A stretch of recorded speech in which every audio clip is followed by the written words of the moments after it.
ಎಲ್ಲರಿಗೂ ವೀರು ಕನ್ನಡ ಯೂಟ್ಯೂಬ್ ಚಾನೆಲ್ಗೆ ಆತ್ಮೀಯವಾದ ಸ್ವಾಗತ. ಇವತ್ತಿನ ತರಗತಿಯಲ್ಲಿ ನಾನು ಮೊದಲನೇ ಸೆಮಿಸ್ಟರ್ BCA ವಿದ್ಯಾರ್ಥಿಗಳಿಗಾಗಿ ಕುವೆಂಪುರವರು ಬರೆದಿರ್ತಕ್ಕಂತಹ ಶೂದ್ರ ತಪಸ್ವಿ ನಾಟಕದ ಭಾಗ 2ರ ಬಗ್ಗೆ ನಾನು ವಿಚಾರವನ್ನು ತಿಳಿಸ್ತಾ ಇದ್ದೀನಿ. ದೃಶ್ಯ 2ರ ಬಗ್ಗೆ ಚರ್ಚೆಯನ್ನ ಮಾಡ್ತಾ ಇದ್ದೀನಿ. ದೃಶ್ಯ 2ರಲ್ಲಿ ಕೇಳ್ತಕ್ಕಂತಹ ಸಂಭವನೀಯವಾದಂತಹ ಒಂದು ಪ್ರಶ್ನೆಗಳನ್ನ ತಿಳಿಸ್ತಾ ಅದಕ್ಕೆ ಉತ್ತರವನ್ನ ನೀಡುವಂತಹ ಪ್ರಯತ್ನವನ್ನ ನಾನು ಈ ತರಗತಿಯಲ್ಲಿ ಮಾಡ್ತೀನಿ. ನೋಡಿ, ಪರೀಕ್ಷೆಯ ಉದ್ದೇಶದಿಂದ ಈ ನನ್ನ ತರಗತಿ ತುಂಬಾ ಉಪಯುಕ್ತವಾಗುತ್ತೆ. ಯಾಕೆಂದ್ರೆ ನಾಟಕ ಶೂದ್ರ ತಪಸ್ವಿ ನಾಟಕ ನಿಮಗೆ 20 ಅಂಕಗಳಿಗೆ ಕೇಳ್ತಾರೆ. ಅದಕ್ಕೆ ನೀವು ಎಲ್ಲರೂ ಕೂಡ ಹೇಳ್ತಕ್ಕಂಥ ವಿಚಾರವನ್ನ ಒಂದು ಕಡೆ ಬರೆದಿಟ್ಕೊಂಡು ಅದನ್ನ ಪರೀಕ್ಷೆಯಲ್ಲಿ ಬರೆದ್ರೆ ಹೆಚ್ಚು ಅಂಕಗಳು ಗಳಿಸ್ಬೋದು ಅನ್ನೋದು ನನ್ನ ತರಗತಿಯ ಉದ್ದೇಶ. ಹಾಗಾಗಿ ನೋಡಿ, ಭಾಗ 2ರಲ್ಲಿ ಯಾವ ವಿಚಾರಗಳು ಚರ್ಚೆ ಆಗ್ತಾ ಇದ್ದಾವೆ ಅಂತಕ್ಕಂಥದ್ದನ್ನ ನೋಡೋಣ. ನೋಡಿ, ಭಾಗ 1ರಲ್ಲಿ ಅಥವಾ ದೃಶ್ಯ 1ರಲ್ಲಿ ನಾವು ಚರ್ಚೆ ಮಾಡಿದ್ದು ಅಲ್ಲಿ ವೃಕ್ಷ ಭೈರವ ಮತ್ತೆ ಮೃತ್ಯುವಿನ ಒಂದು ಸಂವಾದ ನಡೀತು. ಅದ್ರ ಬಗ್ಗೆನೇ ಅಲ್ಲಿ ಪ್ರಶ್ನೆ ಬರ್ತಕ್ಕಂಥದ್ದು. ಈಗ ಇಲ್ಲಿ 2ನೇ ದೃಶ್ಯದಲ್ಲಿ ಯಾವುದ ವಿಚಾರದ ಬಗ್ಗೆ ಪ್ರಶ್ನೆ ಬರ್ತದೆ ಅಂತಂದ್ರೆ, ಬ್ರಾಹ್ಮಣನು ಶಂಭುಕಾಶ್ರಮವನ್ನ ಪ್ರವೇಶಿಸಿದ ಸಂದರ್ಭ. ಹಾಗೇನೆ ಅದೊಂದು ಪ್ರಶ್ನೆ. ಇಲ್ಲಿ ಬ್ರಾಹ್ಮಣನ ಸಂಕಟ ಅಂತಕ್ಕಂಥದ್ದು 5 ಅಂಕಗಳಿಗೆ ಕೇಳ್ತಾರೆ. ಹಾಗೇನೆ ಬ್ರಾಹ್ಮಣನು ಶ್ರೀರಾಮನಿಗೆ ಏನೆಂದು ದೂರು ನೀಡಿದನು ವಿವರಿಸಿ ಅಂತ 10 ಅಂಕದ ಪ್ರಶ್ನೆಗಳು ಬರುವಂತಹ ಸಾಧ್ಯತೆ ಇರುತ್ತೆ. ನೋಡಿ, ಒಟ್ಟಾರೆಯಾಗಿ ಈ ಒಂದು ಭಾಗದಲ್ಲಿ ನಿಮಗೆ 15 ಅಂಕಗಳಿಗೆ ಪ್ರಶ್ನೆಯನ್ನ ಕೇಳುವಂತಹದ್ದು. ಅದಕ್ಕೆ ಇದು ಬಹು ಮುಖ್ಯವಾಗಿರ್ತಕ್ಕಂಥದ್ದನ್ನ ಗಮನಿಸ್ತಾ ಹೋಗ್ಬೋದು. ನೋಡಿ, 2ನೇ ದೃಶ್ಯದಲ್ಲಿ ಆ ದೃಶ್ಯ ಪ್ರಾರಂಭದಲ್ಲಿಯೇ ಅಯೋಧ್ಯೆ ಸಾಮ್ರಾಜ್ಯದ ಇಲ್ಲಿ ಅರಸನಾಗಿರ್ತಕ್ಕಂತಹ ಶ್ರೀರಾಮಚಂದ್ರನ ಅರಮನೆಯ ಬಳಿ ಒಂದು ಉದ್ಯಾನ ಇದೆ. ಆ ಉದ್ಯಾನದ ಮುಂದೆ ಬ್ರಾಹ್ಮಣನೊಬ್ಬ ಏನ್ ಮಾಡ್ತಾ ಇದ್ದಾನೆ, ರೋದಿಸ್ತಾ ಇದ್ದಾನೆ, ಅಂದ್ರೆ ಅಳ್ತಾ ಇದ್ದಾನೆ. ಯಾವುದೋ ಒಂದು ದುಃಖದಿಂದ, ತನ್ನ ಸಂಕಟದಿಂದ ಇಲ್ಲಿ ದುಃಖಿಸ್ತಾ ಇದ್ದಾನೆ ಬ್ರಾಹ್ಮಣ. ನೋಡಿ, ಕಂದ, ಕಂದಯ್ಯ, ಕಂದಮ್ಮ, ಓ ಎನ್ನ ಕಂದ ಅಂತ ದುಃಖಿಸ್ತಾ ಇರ್ತಕ್ಕಂಥದ್ದು. ಅಂದ್ರೆ ಯಾಕೆ ಈ ಬ್ರಾಹ್ಮಣ ದುಃಖಿಸ್ತಾ ಇದ್ದಾನೆ ಅನ್ನೋದನ್ನ ನಾವು ಗಮನಿಸೋದಾದ್ರೆ, ನೋಡಿ, ತನ್ನ ಕುಮಾರನನ್ನ, ತನ್ನ ಕಂದನನ್ನ ಕಳ್ಕೊಂಡಿದ್ದಾನೆ. ತನ್ನ ಮಗ, ಇಲ್ಲಿ ಬ್ರಾಹ್ಮಣನ ಮಗ ಮರಣ ಹೊಂದಿದ್ದಾನೆ. ಆ ಒಂದು ದುಃಖ, ಶೋಕತಪ್ತನಾಗಿರ್ತಕ್ಕಂತಹ ಬ್ರಾಹ್ಮಣ. ನೋಡಿ, ನಾನು ಹೇಗೆ ಸಹಿಸಿಕೊಳ್ಳಲಿ ನನ್ನ ಮಗನನ್ನ ಕಳೆದುಕೊಂಡಿರ್ತಕ್ಕಂತಹ ದುಃಖವನ್ನ? ನನ್ನ ಕಣ್ಣ ಮುಂದೆಯೇ ನೋಡಿ, ಎಲ್ಲ ಒಂದ್ ಕಡೆ ತನ್ನ ಮಗ ಹೇಗೆಲ್ಲ ನನಗೆ ಸಹಾಯ ಆಗಿದ್ದ ಅಂತಂದ್ರೆ, ಒಂದ್ ಕಡೆ ಮುಂದೆ ಹೇಗೆ ಅವನ ಸಹಾಯ ಆಗ್ಬೋದಿತ್ತು ಅಂತಕ್ಕಂಥದ್ದು. ನೋಡಿ, ನನ್ನ ಕಣ್ಣಿಗೆ ನೀನೇ ಬೆಳಕಾಗಿದ್ದೆ, ಹಾಗೆ ನೀನು ನನ್ನ ಬದುಕಿನ ಉಸಿರಾಗಿದ್ದೆ. ತನ್ನ ಮಗನನ್ನ ಕುರಿತು ಬ್ರಾಹ್ಮಣ ಹೇಳ್ತಾ ಇರ್ತಕ್ಕಂಥದ್ದು, ನನ್ನ ಕಣ್ಣಿಗೆ ನೀನೇ ಬೆಳಕಾಗಿದೆಯಪ್ಪ, ನನ್ನ ಬದುಕಿಗೆ ನೀನು ಉಸಿರಾಗಿದ್ದೆ, ಆದ್ರೆ ನನ್ನ ಮುದಿತನಕ್ಕೆ ಊರುಗೋಲಾಗಿದ್ದೆ, ಆದರೆ ನನ್ನ ಸರ್ವವೂ ನೀನೇ ಆಗಿದ್ದೆ ಎಂದು ಬ್ರಾಹ್ಮಣ ತನ್ನ ಮಗ ಕುಮಾರನ ಬಗ್ಗೆ ಮಾತನಾಡ್ತಾ ಇದ್ದಾನೆ. ತನ್ನ ಮಗನ ಮರಣದಿಂದ ದುಃಖಿತನಾಗಿರ್ತಕ್ಕಂತಹ ಬ್ರಾಹ್ಮಣ ಬಿಕ್ಕಿ ಬಿಕ್ಕಿ ಅಳುತ್ತಿದ್ದಾನೆ. ಇಲ್ಲಿ ಒಂದ್ ಕಡೆ ನಾವು ಗಮನಿಸೋದಾದ್ರೆ, ಪುತ್ರ ಶೋಕಂ ನಿರಂತರ ಎನ್ನುವ ಹಾಗೆ ಬ್ರಾಹ್ಮಣನು ದುಃಖಿಸ್ತಾ ಇದ್ದಾನೆ. ಬಿಕ್ಕಿ ಬಿಕ್ಕಿ ಅಳ್ತಾ ಇರ್ತಕ್ಕಂಥದನ್ನ ಗಮನಿಸ್ತಾ ಹೋಗ್ಬೋದು. ಹಾಗೇನೆ ಇನ್ನೊಂದ್ ಕಡೆ ಅವನ್ಗೆ ತನ್ನ ಪಾಪ ಪ್ರಜ್ಞೆನೋ ಅಥವಾ ತನ್ನ ಪ್ರಾಯಶ್ಚಿತ್ತ, ನಾನೇನಾದ್ರೂ ತಪ್ಪು ಮಾಡಿದೀನಾ, ಅವನು ಆತ್ಮವಿಮರ್ಶೆಯನ್ನ ಮಾಡ್ಕೊಳ್ತಾ ಇದ್ದಾನೆ. ಯಾಕೆಂದ್ರೆ ಹೋದ ಜನ್ಮದಲ್ಲಿ ನಾನು ಯಾವ ದುಷ್ಕೃತ್ಯವನ್ನಾದರೂ ಎಸಗಿದ್ದೇನೆ, ನನಗೆ ಇದ್ದಂತಹ ಒಬ್ಬನೇ ಒಬ್ಬ ಮಗ, ಆ ಮಗನನ್ನ ಕಣ್ಣೆದುರೇ ಕಳೆದುಕೊಂಡನಲ್ಲ, ನನ್ನ ಕಣ್ಣೆದುರೇ ಮಡಿದನಲ್ಲ ನನ್ನ ಮಗ. 5 ವರ್ಷದ ಬಾಲಕ, ನೋಡಿ, ಬ್ರಾಹ್ಮಣನ ಮಗನಿಗೆ 5 ವರ್ಷದ ಬಾಲಕ ನನ್ನ ಮಗ. ಇಲ್ಲಿ ಇನ್ನೊಂದ್ ಕಡೆ 5 ವರ್ಷದ ಮಗನನ್ನ ನಾನು ಕಳ್ಕೊಂಡಿದ್ದೀನಿ. ನಾನು ಈ ರಾಮರಾಜ್ಯದಲ್ಲಿ ಎಲ್ಲ ಒಂದ್ ಕಡೆ ಕಳೆದುಕೊಂಡಿದ್ದೇನೆ. ನೋಡಿ, ನನ್ನ ಮಗನನ್ನ 5 ವರ್ಷದ ಮಗನನ್ನ ಎಲ್ಲಿ ಕಳ್ಕೊಂಡಿದ್ದೀನಿ? ರಾಮರಾಜ್ಯದಲ್ಲಿ ಕಳ್ಕೊಂಡಿದ್ದೀನಿ ಅಂತ ಹೇಳ್ತಾ ಇದ್ದಾನೆ. ಹಾಗೇನೆ ಇನ್ನೊಂದ್ ಕಡೆ ನಾನು ಈ ರಾಮರಾಜ್ಯಕ್ಕೆ ಯಾವ ಪಾಪವನ್ನ ಎಸಗಿದ್ದೇನೋ ನನಗೆ ನೆನಪಿಲ್ಲ. ನೋಡಿ, ನನ್ನ ಮಗನನ್ನ ಕಳ್ಕೊಂಡಿದ್ದೀನಿ, ಈ ರಾಮರಾಜ್ಯಕ್ಕೆ ಯಾವ ಪಾಪವನ್ನ ಎಸಗಿದ್ನೋ ನನಗೆ ಗೊತ್ತಿಲ್ಲ, ಆದ್ರೆ ಅದ್ರ ನೆನಪೂ ಕೂಡ ನನಗಿಲ್ಲ. ಇಲ್ಲಿ ಇನ್ನೊಂದ್ ಕಡೆ ನಾನು ಏನು ಸುಳ್ಳನ್ನ ಹೇಳಿದ್ನೋ ಗೊತ್ತಿಲ್ಲ. ಹಾಗೇನೆ ಯಾವ ಜೀವಿಗೂ ಕೂಡ ಹಿಂಸೆಯನ್ನ ಕೊಟ್ಟವನಲ್ಲ ನಾನು ಅಂತಕ್ಕಂಥದ್ದು ತನ್ನ ಬಗ್ಗೆ ಹೇಳ್ಕೊಳ್ತಾ ಇದ್ದಾನೆ. ತನ್ನ ಆತ್ಮವಿಮರ್ಶೆ ಮಾಡ್ಕೊಳ್ತಾನೆ. ನಾನು ಯಾರಿಗೂ ಕೂಡ ತೊಂದರೆ ಮಾಡಿಲ್ಲ, ಆದ್ರೆ ನನ್ನ ಮಗ ರಾಮರಾಜ್ಯದಲ್ಲಿ ಸಾವನ್ನಪ್ಪದ್ನಲ್ಲ, ಇದಕ್ಕೆ ಯಾರ ಕಾರಣ, ಏನು, ಯಾಕೆ ಅವನು ಸಾವನ್ನಪ್ಪಿದ್ದಾನೆ, ಇದ್ರ ಬಗ್ಗೆ ಎಲ್ಲ ಯೋಚನೆಯನ್ನ ಮಾಡ್ತಾ ಇದ್ದಾನೆ ಬ್ರಾಹ್ಮಣ. ಆಗ ಇನ್ನೊಂದ್ ಕಡೆ ಮತ್ತೆ ಮತ್ತೆ ನಾನು ಯಾವ ದುಷ್ಕೃತ್ಯದಿಂದ ನನ್ನ ಮಗನ ಕೊಲೆಯಾಯಿತೋ ಅಂತಕ್ಕಂಥದ್ದು, ಇದೆಲ್ಲವೂ ದುಃಖಿಸ್ತಾನೆ ಹೇಳ್ತಾ ಇರ್ತಕ್ಕಂಥದ್ದು. ಹಾಗೇನೆ ಅಲ್ಲಿ ಇರ್ತಕ್ಕಂಥ ಪ್ರಕೃತಿಗೆ ಹೇಳ್ತಾ ಇದ್ದಾನೆ, ಆ ಪರಿಸರವನ್ನು ನೋಡಿ. ಇಲ್ಲಿ ಏಳು ನೀನು ಬೆಳದಿಂಗಳ ಇರುಳೆ, ನೋಡಿ ಆ ರಾತ್ರಿ ಬೆಳದಿಂಗಳು, ಆ ಚಂದ್ರನ ಕುರಿತು, ಓ ಬೆಳದಿಂಗಳೇ, ಅಯ್ಯೋ ಬೆಳದಿಂಗಳ ಇರುಳೆ ಹೇಳು, ನಾನು ಯಾವ ಒಂದು ದುಷ್ಕೃತ್ಯವನ್ನ ಎಸಗಿದ್ದೀನಿ ಈ ರಾಮರಾಜ್ಯಕ್ಕೆ. ಹಾಗೇನೆ ಶ್ರೀರಾಮಚಂದ್ರನು ಆಳುವ ಅಯೋಧ್ಯ ರಾಜ್ಯದಲ್ಲಿ ರಾಮನ ಪ್ರಜೆಗೆ ಕುಂದೆ. ಶ್ರೀರಾಮನು ಆಳ್ವಿಕೆ ಮಾಡ್ತಾ ಇರ್ತಕ್ಕಂಥ ಈ ಅಯೋಧ್ಯೆಯಲ್ಲಿ ರಾಮನ ಪ್ರಜೆಗೆ, ಅದು ಬಾಲ ಪ್ರಜೆಗೆ ಕುಂದೆ ಅಂತ ಪ್ರಶ್ನೆಯನ್ನ ಮಾಡ್ತಾ ಇದ್ದಾನೆ. ಇನ್ನೊಂದ್ ಕಡೆ ಇಲ್ಲಿ ಬ್ರಾಹ್ಮಣ ಯೋಚನೆ ಆಲೋಚಿಸ್ತಾ ಇದ್ದಾನೆ. ಆಲೋಚಿಸಿ, ಓಹೋಹೋ, ಆ ಶೂದ್ರನು ತಪಸ್ಸು ಮಾಡುತ್ತಿರುವುದರಿಂದಲೇ ನನ್ನ ಮಗ ಸತ್ತಿರುವುದು. ನೋಡಿ ಎಂತ ಆಪಾದನೆ ಹೊರಿಸ್ತಾ ಇದ್ದಾನೆ. ಆ ಶೂದ್ರ ತಪಸ್ಸನ್ನ ಮಾಡ್ತಾ ಇದ್ದಾನೆ, ಆದ್ರಿಂದ ನನ್ನ ಮಗ ಸತ್ತಿದ್ದಾನೆ ಅಂತಕ್ಕಂಥದ್ದು. ನೋಡಿ, ಪುರೋಹಿತಶಾಹಿ ವರ್ಗ ಹೇಗೆ ಶೂದ್ರನನ್ನ ಅಥವಾ ಕೆಳವರ್ಗವನ್ನ ಯಾವ ರೀತಿ ಶೋಷಣೆಯನ್ನ ಮಾಡ್ತಾ ಇತ್ತು ಅನ್ನೋದನ್ನ ನಾವು ಈ ಸಾಲುಗಳಲ್ಲಿ ಗಮನಿಸ್ತಾ ಹೋಗ್ಬೋದು. ನೋಡಿ, ಅಲ್ಲಿ ಅವನು ಹೇಳ್ತಾ ಇದ್ದಾನೆ, ಓಹೋ, ಆ ಶೂದ್ರ ತಪಸ್ಸನ್ನ ಮಾಡ್ತಾ ಇದ್ನಲ್ಲ, ಆದ್ರಿಂದ ನನ್ನ ಮಗ ಸತ್ತಿದ್ದಾನೆ ಅಂತಕ್ಕಂತಹ ಒಂದು ವಾದವನ್ನ ಇಲ್ಲಿ ಹೇಳ್ತಾ ಇದ್ದಾನೆ. ಹಾಗಾದ್ರೆ ನನ್ನ ಮಗನ ಸಾವಿಗೆ ಶೂದ್ರ ಮುನಿಯ ತಪಸ್ಸೇ ಕಾರಣವೆಂದು ಬ್ರಾಹ್ಮಣನು ಹೇಳುತ್ತಾನೆ. ನನ್ನ ಮಗನ ಇಲ್ಲಿ ಸಾವಿಗೆ ಆ ಶೂದ್ರ ಮುನಿಯ ಇಲ್ಲಿ ಎಲ್ಲೋ ಒಂದ್ ಕಡೆ ತಪಸ್ಸೇ ಕಾರಣ ಅಂತಕ್ಕಂಥದ್ದು. ಓ ರಾಮಚಂದ್ರ, ನನ್ನ ಸತ್ತಿರುವ ಮಗನನ್ನ ನೀನು ಬದುಕಿಸದೇ ಇದ್ದರೆ, ನೋಡಿ ಅಲ್ಲಿ ಶ್ರೀರಾಮನ್ನು ಕೂಡ ಬಿಡ್ತಾ ಇಲ್ಲ ಇವನು. ಯಾಕೆಂದ್ರೆ ನನ್ನ ಇಲ್ಲಿ ಸತ್ತಿರ್ತಕ್ಕಂತಹ ಮಗನನ್ನ ನೀನೇನಾದ್ರೂ ಬದುಕಿಸಿಲ್ಲ ಅಂತಂದ್ರೆ ಅರಮನೆಯ ಬಾಗಿಲ ಮುಂದೆನೆ ನಾನು ಸಾಯ್ತೀನಿ. ಆದ್ರಿಂದ ನಿನಗೆ ಬ್ರಹ್ಮಹತ್ಯ ದೋಷ ಬರುತ್ತೆ. ಅಂದ್ರೆ ಬ್ರಾಹ್ಮಣನನ್ನ ಕೊಂದೆ ಅನ್ನುವಂತಹ ಒಂದು ದೋಷ, ಅಂದ್ರೆ ಬ್ರಹ್ಮಹತ್ಯ ದೋಷ ಮಾಡಿದಂತಹ ಒಂದು ಪಾಪ ಅವನ್ನ ನೀನು ಅನುಭವಿಸ್ಬೇಕಾಗುತ್ತೆ ಅಂತ ಇಲ್ಲಿ ಹೇಳ್ತಾ ಇದ್ದಾನೆ.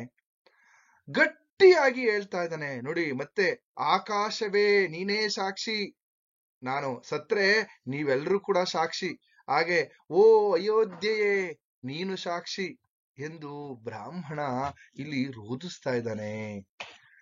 ನಂತರ ಶ್ರೀರಾಮಚಂದ್ರನು ದೂರದಿಂದಲೇ ಬ್ರಾಹ್ಮಣನನ್ನ ನೋಡ್ತಾನೆ. ಬ್ರಾಹ್ಮಣನನ್ನ ನೋಡಿ ಆ ಬ್ರಾಹ್ಮಣನನ್ನ ಗುರುತಿಸ್ತಾನೆ. ಆಗ ಬ್ರಾಹ್ಮಣ ಆ ಶ್ರೀರಾಮನನ್ನ ನೋಡ್ತಾನೆ. ನೋಡಿ ಭಕ್ತಿಯಿಂದ ಕೈ ಮುಗಿದು ಬ್ರಾಹ್ಮಣನನ್ನ ಶ್ರೀರಾಮನು ಇಲ್ಲಿ ನೋಡ್ತಾನೆ. ಈಗ ಇಬ್ರು ನೋಡಿ, ಆಗ ಬ್ರಾಹ್ಮಣ ಏನ್ ಮಾಡ್ತಿದ್ದಾನೆ, ಶ್ರೀರಾಮನನ್ನ ಹೊಗಳುವುದಕ್ಕೆ ಪ್ರಾರಂಭ ಮಾಡ್ತಾನೆ. ಯಾವ ರೀತಿ ಹೊಗಳುತ್ತಾನೆ ಅಂತ ನಾವು ನೋಡೋದಾದ್ರೆ, ಇಲ್ಲಿ ದಶರಥ ಪುತ್ರನೇ, ರಘುಕುಲ ಶ್ರೇಷ್ಠನೇ, ಕರುಣಾಮೂರ್ತಿಯೇ, ಕೌಶಲ್ಯೇ ಕಂದನೇ, ಅರನ ಧನಸ್ಸು ಮುರಿದವನೇ, ಸೀತೆಯ ಮನೋಹರನೇ, ಕುಸುಮ ಕೋಮಲನೇ ಎಂದು ಬ್ರಾಹ್ಮಣ ಶ್ರೀರಾಮಚಂದ್ರನನ್ನ ಹೊಗಳುತ್ತಾ ಇದ್ದಾನೆ. ಆಗ ಶ್ರೀರಾಮಚಂದ್ರ ರಾಜಗಾಂಭೀರ್ಯದಿಂದ ಬರುತ್ತಾನೆ. ಬಂದು ಬ್ರಾಹ್ಮಣನನ್ನ ನೋಡಿದಂತ ಸಂದರ್ಭದಲ್ಲಿ ಶ್ರೀರಾಮಚಂದ್ರ ಮುದುಕ ಬ್ರಾಹ್ಮಣ ತುಂಬಾ ದುಃಖದಲ್ಲಿರಲು ಕಾರಣ ಏನು? ಯಾಕೆ ಈ ದುಃಖದಲ್ಲಿದ್ದೀರಾ? ಅದಕ್ಕೆ ಕಾರಣ ಏನು ಅಂತ ನೋಡಿ. ಬ್ರಾಹ್ಮಣ ದುಃಖದಲ್ಲಿರಲು ಕಾರಣವೇನು ಅನ್ನುವಂತಹ ಪ್ರಶ್ನೆನೂ ಕೂಡ ನಿಮ್ಗೆ ಕೇಳುವಂತಹ ಸಾಧ್ಯತೆಗಳಿದೆ. ನೋಡಿ, ಆಗ ಆಗ ಬ್ರಾಹ್ಮಣ ಬೇಗ ಬೇಗ ಅಲ್ಲಿ ಹೇಳ್ತಾ ಇದ್ದಾನೆ, ಅನಾಥ ರಕ್ಷಕ, ದುಃಖ ವಿಮೋಚನ, ಇಲ್ಲಿ ವಿಮೋಚಕ. ನೋಡಿ, ಅವನನ್ನು ಹೊಗಳುತ್ತಾ ಇದ್ದಾನೆ. ಹಾಗೇನೆ ಸರ್ವಲೋಕ ಪ್ರಭು, ಕಾಪಾಡು ಕಾಪಾಡು ಎಂದು ಬ್ರಾಹ್ಮಣ ಕೇಳ್ಕೊಳ್ತಾ ಇದ್ದಾನೆ. ಯಾರನ್ನ? ಇಲ್ಲಿ ಶ್ರೀರಾಮನನ್ನ. ಆಗ ಶ್ರೀರಾಮಚಂದ್ರ, ಹಿರಿಯರು ಬ್ರಾಹ್ಮಣರೇ, ನೀವು ಹಿರಿಯರು, ನನಗೆ ನೀವು ಗುರು ಸಮಾನರು, ಹೇಳಿ ಯಾಕೆ ದುಃಖಿಸುತ್ತಿದ್ದೀರಿ ಅಂತ ಶ್ರೀರಾಮಚಂದ್ರ ಬ್ರಾಹ್ಮಣನನ್ನ ಕೇಳ್ತಾ ಇದ್ದಾನೆ. ಯಾಕೆ, ಏನಾಗಿದೆ, ಯಾಕೆ ಈ ದುಃಖಿಸ್ತಾ ಇದ್ದೀರಾ ನೀವು ಅಂತ. ಆಗ ಅವನು ಹೇಳ್ತಾನೆ, ಆಗ ಬ್ರಾಹ್ಮಣ ಶ್ರೀರಾಮನಿಗೆ ಹೇಳ್ತಾನೆ, 5 ವರ್ಷದ ನನ್ನ ಕಂದನನ್ನ ಅಪಹರಿಸಿದ್ದಾನೆ ಎಂದಾಗ, 5 ವರ್ಷದ ಕಂದನನ್ನ ಅಪಹರಿಸಿದ್ದಾನೆ ಆ ಮೃತ್ಯು ಅಂತಕ್ಕಂಥದ್ದು.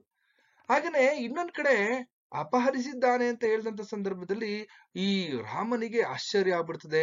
ಆಗ ರಾಮ, ಯಾರು ಆ ನೀಚ? ಬನ್ನಿ ತೋರಿಸಿ, ಎಲ್ಲಿದ್ದಾನೆ ಆ ನೀಚ? ಯಾರು? ಅದು ರಾಮನ ರಾಜ್ಯದಲ್ಲಿ ಈ ರೀತಿ ಅಪಹರಿಸುವುದೇ ಯಾರು ಅಂತ.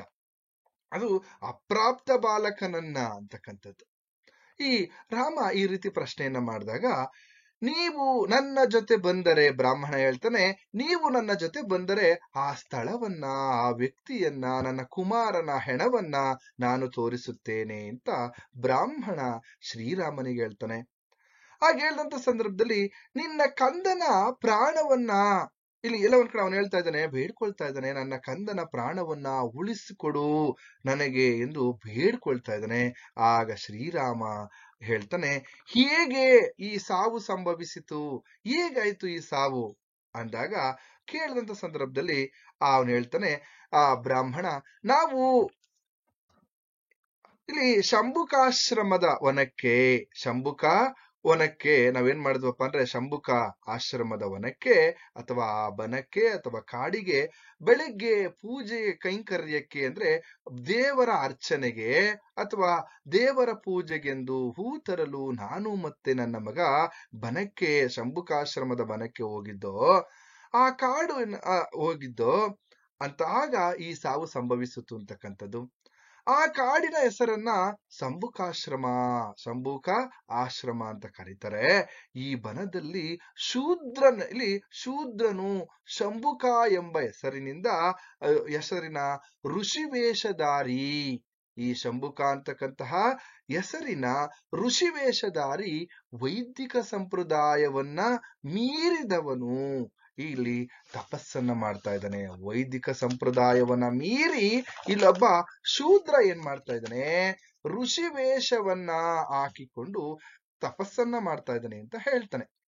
ಆಗ ಶ್ರೀರಾಮ ಬ್ರಾಹ್ಮಣನನ್ನ ಇಲ್ಲಿ ಪ್ರಶ್ನೆ ಮಾಡ್ತಾನೆ, ನೀವೇನಾದ್ರೂ ಆ ಶೂದ್ರ ತಪಸ್ವಿಗೆ ನಮಸ್ಕಾರ ಏನಾದ್ರು ಮಾಡಿದ್ರಾ, ಕೈ ಮುಗಿದು ನಮಸ್ಕಾರ ಮಾಡಿದ್ರ ಅಂದಾಗ, ಇಲ್ಲಿ ಬ್ರಾಹ್ಮಣ, ಅಯ್ಯೋ ಶಿವ, ಆ ಘೋರ ಕಾರ್ಯವನ್ನ ನಾನ್ ಮಾಡ್ಲಿಲ್ಲ ಅಂತ ಅಂದಾಗ, ಅಯ್ಯೋ ಅಪ್ಪಿ ತಪ್ಪಿ ನನ್ನ ಮಗ ತಿಳಿದನೆ ಅವನಿಗೆ ಕೈ ಮುಗಿದ, ನಾನು ಕೂಡ ನನ್ನ ಮಗನನ್ನ ತಡೆದೆ.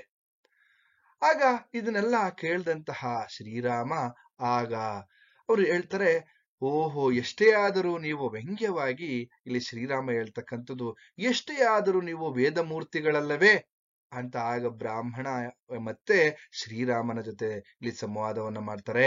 ನೋಡಿ, ಈ ಭಾಗದಲ್ಲಿ ಇನ್ನೊಂದು ಪ್ರಶ್ನೆಯನ್ನ ಕೇಳ್ಬೋದು. ಶ್ರೀರಾಮ ಮತ್ತು ಬ್ರಾಹ್ಮಣನ ಸಂವಾದವನ್ನ ವಿವರಿಸಿ ಅಂತ ಪ್ರಶ್ನೆಯನ್ನ ಕೇಳ್ಬೋದು. ನಾನು ಅಲ್ಲೇ ವಿಚಾರವನ್ನ ಹೇಳ್ತಾ ಅಲ್ಲಿ ಪ್ರಶ್ನೆಯನ್ನ ಹೇಳಿದ ನೆನ್ಪಿಟ್ಕೊಳ್ಳಿ. ಶ್ರೀರಾಮ ಮತ್ತು ಬ್ರಾಹ್ಮಣನ ಸಂವಾದವನ್ನ ವಿವರಿಸಿ ಅಂತ ಕೇಳಿದ್ರು ನಾನು ಏನ್ ಹೇಳಿದ್ದೀನಿ ವಿಚಾರಗಳನ್ನ ಅದನ್ನೆಲ್ಲ ನೀವು ಬರಿಬೇಕಾಗುತ್ತೆ. ನೋಡಿ, ಅವನು ಹೇಳ್ತಾ ಇದ್ದಾನೆ, ಹೌದಾ, ಶ್ರೀರಾಮನು ವ್ಯಂಗ್ಯವಾಗಿ ಹೇಳ್ದ ವೇದ ಮೂರ್ತಿಗಳಲ್ಲವೇ ಅಂತ ಆದ್ಮೇಲೆ ಈಗ ಬ್ರಾಹ್ಮಣ ಸುಮ್ನೆ ಇರ್ತಾ ಇಲ್ಲ. ನಿಮ್ಮ ರಾಜ್ಯದಲ್ಲಿ ನಡೆಯುವ ಅಧರ್ಮವನ್ನ ತಡೆಯದಿದ್ದರೆ ನನ್ನ ಕೆಲಸ ಏನು? ನಿಮ್ಮ ರಾಜ್ಯದಲ್ಲಿ ನಡೀತಾ ಇರ್ತಕ್ಕಂಥ ಅಧರ್ಮವನ್ನ ತಡಿಬೇಕು. ನಾನೇನಾದ್ರೂ ತಡೆಯಿಲ್ಲ ಅಂತ ಅಂದ್ರೆ ನನಗೆ ನರಕ ಪ್ರಾಪ್ತಿ ಆಗುತ್ತದೆ ಅಂತ ಬ್ರಾಹ್ಮಣ ಹೇಳ್ತಾ ಇರ್ತಕ್ಕಂಥದ್ದು. ನಂತರ ಮಾತನ್ನ ಮುಂದುವರಿಸಿ ಬ್ರಾಹ್ಮಣ ಶ್ರೀರಾಮ ಹೇಳ್ತಾನೆ, ಇಲ್ಲಿ ರಾಮಚಂದ್ರ ಶೂದ್ರನು ನೋಡಿ, ಬ್ರಾಹ್ಮಣ ಶ್ರೀರಾಮನಿಗೆ ಹೇಳ್ತಾ ಇದ್ದಾನೆ, ಇಲ್ಲಿ ಶೂದ್ರನು ತಪಸ್ಸು ಮಾಡಿದ್ದರಿಂದ ಅಧರ್ಮವಾಗುತ್ತದೆ.